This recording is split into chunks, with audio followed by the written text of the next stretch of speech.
All right, today we are going to be talking about relationships, and I'm going to start by making my point as to why I think they are one of the most important parts of a happy life, and then I will get into my opinions and my thoughts and why I want to be in a relationship and all that stuff. So the first thing I want to talk about is what I believe has shaped humans' relationship to relationships, and that is evolution. So evolution and natural selection is going after two things exclusively, and it is our ability to survive and our ability to create offspring, viable offspring who can produce more offspring. In the pursuit of our survival, one of, if not the most important things, is being in good standing with the group we are in. Why is this? Well, if we are in a group, we have protection from threats. We can have people watch the group while we sleep to alarm us if there's like a jaguar coming. We have, shared resources. If I don't catch any food on one day, I'll still eat because the group, went and hunted. And the same as if I catch food, I'll share it with a group, and we have this altruism. And we have the sharing of tasks. If I'm by myself, I'm outside of the group, I have to get all the water, all the food, all the shelter, all the everything for myself. But if I'm in a group, we can each specialize and take on specific tasks, which ends up getting more resources for the whole group. So evolution pulled out every single trick in its tool bag to incentivize this behavior. If we did something that decreased our standing with a group, we were hit with extreme anxiety. The individuals who naturally had more anxiety about getting kicked out of the group were more likely to do the things that kept them in the group and therefore more likely to survive.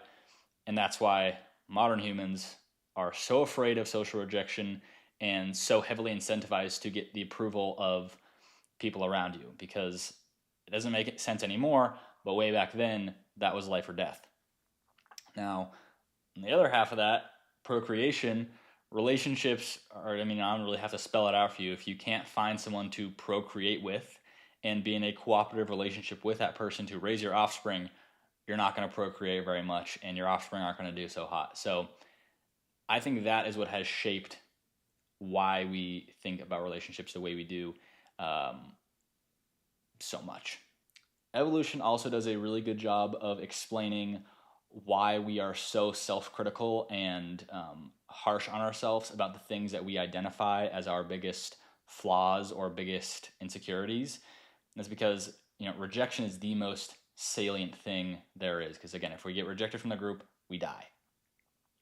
So if we have identified something that we think decreases our standing with a group, like not sharing our food or looking a certain way or whatever it is, it serves our evolutionary interests to be very afraid of that and do all we can to prevent it. So that's why the fear of rejection causes us to have such internal self-monitoring criticism over the things that we think other people won't like about us. Now, that is all just my opinion and my theory about evolution. But fast forward to today, we can actually scientifically test these things, and we have, matter of fact, the longest running study of all time, which is the Harvard study of adult development, which tracks people over their lives, all sorts of different factors like their IQ, their social, economic status, all sorts of stuff. It reports that relationship satisfaction at 50 was a better predictor of physical health than cholesterol levels. So if you're trying to predict how healthy someone would be in the future, their relationship satisfaction offered you more evidence for how healthy they'd be in the future than their cholesterol levels. Pretty crazy. The same study found that people who were most satisfied in their relationships at 50 were the healthiest and happiest at age 80. So the more you report that you have good relationships at 50, the healthier you'll be at 80. I am someone who has a hard time accepting this kind of data because I want to see, show me in the cell what's happening. Show me the chemical in your body that is causing this effect. So I'm skeptical of this, but it is from Harvard. It's one of the biggest studies of all time, so it has a lot of scrutinizing eyes on it, and it's been going for the longest time, so there's so much data in it, and this is just a hard scientific reporting that relationships have a huge impact on your health and life satisfaction, bigger than anything else. So that was all me just trying to prove my point that happiness is in fact largely dependent upon relationships. But now I will talk about my personal opinions on relationships and why I want to be in one and stuff like that. So I think friendships are an obvious addition to the happiness in my life. I feel more enjoyment when I'm around my friends. I feel like I can let go of a lot of the shame and insecurities I have by just sharing them with my friends and having them be like, oh, I've been through that too, or just not caring that I am a certain way and being honest with them about it. So friendships are great. However, I think personally a romantic relationship would add a lot to my life that a friendship cannot. And I've had people disagree with me on this. But I think, in my opinion, a romantic relationship is everything that a best friend is, but more. Because, in a romantic relationship, you're going to have a lot in common. You're going to know each other very well. You're going to accept each other's imperfections. You're going to have a lot of history, all that stuff. But with a friend or a best friend, it's still possible to just kind of, if we're having a hard time or there's something I don't really like about you, I'm just going to kind of take some space, or I'm going to hang out with you when we do these things that I like. But if you start acting a certain way, I'm just kind of going to go hang out with another friend. A romantic relationship, it's kind of baked in that you work through your problems. And not only do you grow as a person by changing the way and like working on the way you relate to another person, but you just become so close if you do it right, obviously. You just become so close, and there's just a level of intimacy that you can get when you are forced to solve and address all your ability to relate to another person in a romantic relationship. There's just so much growth and connection that you can achieve when you have to get along with somebody, and there's no way of just avoiding your problems. And of course you can just avoid your problems, but assuming you don't, the reward is just so huge. I think there's a certain amount of emotional buffering and lack of scarcity or lack of fear that things will go wrong if you know that you at least have this one person who will love you all the time no matter what. Like, one person who unconditionally loves you buffers you from the fear of what if I fail at my job and no one wants to be with me because I'm a loser? Or what if I mess up this big speech and everyone hates me? If you just have one person who unconditionally loves you, the fear of all that stuff dissolves. So that's huge.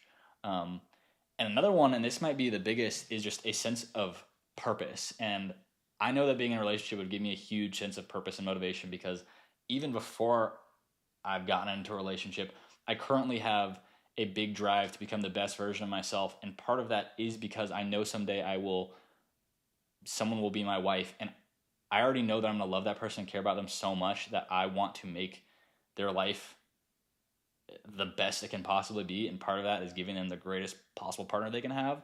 So if I have a person who's a purpose outside of myself, and that's the reason that I have to, be the best version of myself, it's just going to motivate me so much. And it's already, making me into a better person, just the thought of that. So, and also just to alleviate the biological noise in my head saying that if you don't survive and procreate, it's bad and that should be a bad thing. Because, call me a homo sapien, but I do care about surviving and procreating. And despite what the shirt says, I have yet to become the best dad, hands down. And I want to do that. I want to have kids. Is there anything that would bring me a greater happiness than children? One of the biggest things that brings me happiness in my life now is children that aren't even mine. They're my cousin's kids, and they bring me so much happiness. So I can only imagine how much my biological urges and just soul would be fulfilled by having children. And being in a romantic relationship is obviously a quintessential part of that happening. So yeah, pretty important stuff. Another opinion I have, another miscellaneous opinion, is that social media is playing a huge role in why we are so unsatisfied and unable to find relationships. And best believe I came backed with some data. A rejection mindset, choice overload in online dating, published in Social, Psychological, and Personality Science in 2020, found that the more dating profiles people scrolled through, the pickier and more rejecting they became, with acceptance rate dropping by 27% from their first opinion to the last, even if the options didn't get any worse. So the first profile they showed them, they had a certain amount of acceptance rate across the group, and then however many profiles later, they checked the acceptance rate across the group and it had dropped a bunch, leading to the conclusion that the more options we have, the less satisfied we are with each one. And that's just dating apps. Like, imagine social media. You're seeing, like, first of all, not even real possible people. You're seeing people that are like photoshopped AI, only at perfect angles with perfect lighting, that we did not evolve to comprehend. It's like a super biological stimuli that is unreal. And when we get used to that, how could any person we meet possibly be, exciting or thrilling enough, especially if we know that those options are out there? So I think social media plays a big role in our inability to find relationships, and also just because people are so much more afraid of what other people think, because you scroll through your feed all day and all you see is, oh my God, I would never date a baseball boy, or I only go for guys who are 6'5" and up, or I only date people who do XYZ. And if you find someone who you like who doesn't fit this standard that's been set on social media, then you're afraid, well, if I date this person, it's going to reflect poorly on me, and that just goes back to like, well, if the group doesn't like me, then I'm dead. So social media is not helpful for relationships. I will say that. And to finish us off with another miscellaneous opinion, I want to talk about what I think is the single biggest reason relationships fail and the biggest problem in communication, which is all the beliefs and things that we have that we've collected over a life getting in the way of how we perceive other people's words. So like I said, charged by our evolutionary need to fit in and the sheer terror of rejection, we start to collect all these insecurities and beliefs about ourselves because we want to be able to proactively, act in ways that do not highlight these problems. And so we say, okay, I'm stupid and I need to safeguard, my interactions from people realizing that. And, I'm very, I talk too much, so I need to be very mindful of that when I'm talking to other people. And when we have all these beliefs, other people's words are filtered through our own negative self-talk, and we forget that this filtering has happened, and we just hear other people's words, and they come to us and are perceived as very mean things. So if someone was to say, hey, are you taking any classes this summer, right? Immediately my mind goes to, no, I'm not taking classes. That's because I'm stupid. They realize that I'm stupid, and them asking me if I'm taking summer classes is their critique on how stupid I am. So they said, hey, are you taking any summer classes? And I hear, you're critiquing how stupid and lazy I am. And it's very obvious when I lay it out like that it's silly and that it doesn't make any sense. But so often people have these beliefs about themselves, like other people think that, I'm annoying. So if I were to go into them and say like, oh, hey, could you just like turn your music down a little bit? It's like kind of loud while I'm trying to do whatever.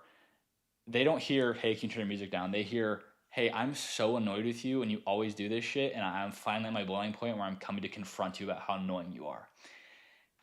And again, these little examples are so easy to see the problem with, but when it's much more complex beliefs we've come to, hold about ourselves, and it's like everyday life goes on, it's so easy to misinterpret what other people say and perceive things in a way more uncharitable way than they were meant. So I think that is the biggest hurdle in communications and relationships, is just filtering what other people say through the things we believe about ourselves and then forgetting that this filtering has occurred. So that is my thoughts on relationships. I think it'll be very interesting to watch us in the future and see how things have changed. But yeah, if you disagree or if you have any thoughts, leave it in the comments. Thank you for watching, and I love you guys very much. I'll talk to you later. Bye.